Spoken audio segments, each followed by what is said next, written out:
دمعتي دمعتي، تعالي تعالي يا قمر يلا. حبيبتي بصي، انا كده دخلت من على جوجل كروم. بتكتبي في السيرش ستريم يارد، وبعدين بتضغطي على علامة الستريم دي، الخانة اللي انا ضغطت عليها دي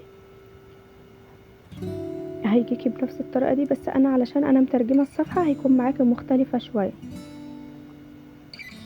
بصي انا هنا بتضغطي على كلمة حساب اللي قدامك دي، الحساب اللي انت هتدخلي بيه، بتختاري الحساب اللي هتدخلي بيه. انا عشان مسجلة قبل كده وداخلة، ضغطت على كلمة بس مباشر على طول، وبتضغطي على علامة الزائد اللي جنب صورة القناة بتاعتك. بيجيلك هنا تفتحي بقناة اليوتيوب ولا فيسبوك على حسب، يعني بضغط طبعا على قناة اليوتيوب. جاني بالشكل ده، بختار برضو الحساب اللي هو بتاع القناة اللي انا داخلة بيه.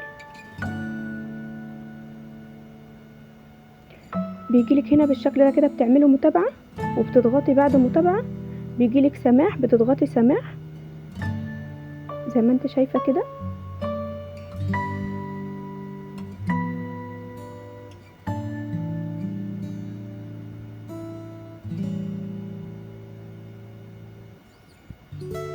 شفتيني بقى انا مترجمة الصفحة ازاي؟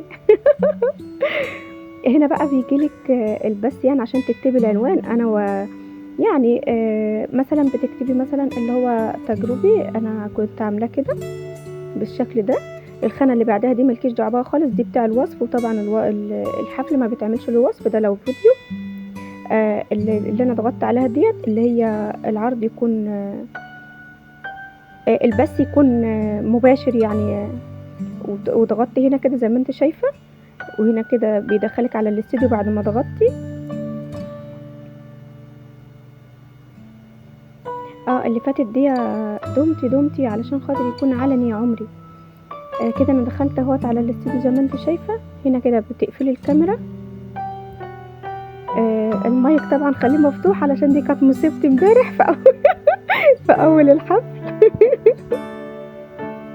واضغط على كلمه ادخل للاستوديو دي، بضغط عليها عشان تفتح معايا البث نفسه.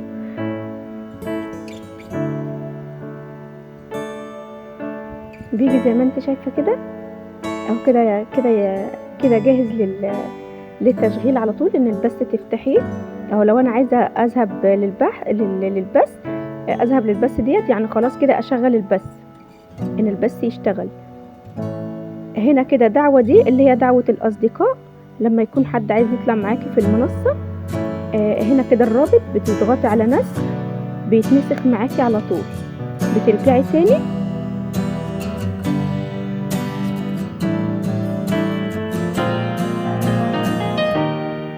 كده، الرابط منسوخ معاكي.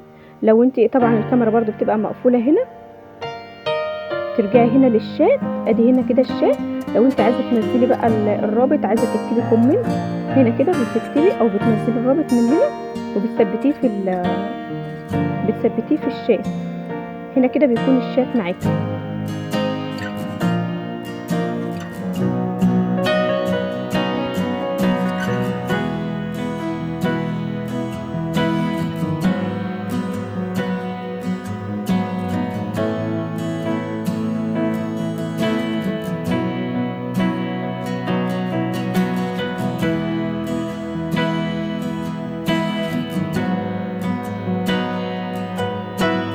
دي لو انت عاوزه البث بتاعك مش هتفتحيه دلوقتي وعايزه تعمليه جدول، اللي هو في وقت بعد ساعه، بعد ساعتين، بعد يوم، بعد 2 كده، بتضغطي على الجدول الزمني ده، وبتحددي الوقت اللي انت عايزه تفتحي فيه البث، وبتعملي حفظ للتغييرات. يعني انت كده حفظت البث اللي هو يكون لاحق، يعني بعد كده، يعني بعد ساعه، بعد 2، بعد يوم، بعد يومين.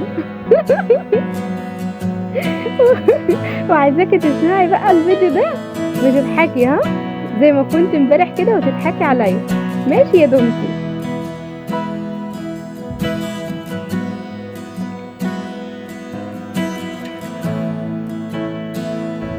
هنا بوريكي برضو ان الشات هنا بيكون قدامك. ولو عاوزه بقى البث يشتغل، تضغطي على اذهب للبث المباشر ده، لو انت عايزاه يشتغل على طول يعني دلوقتي.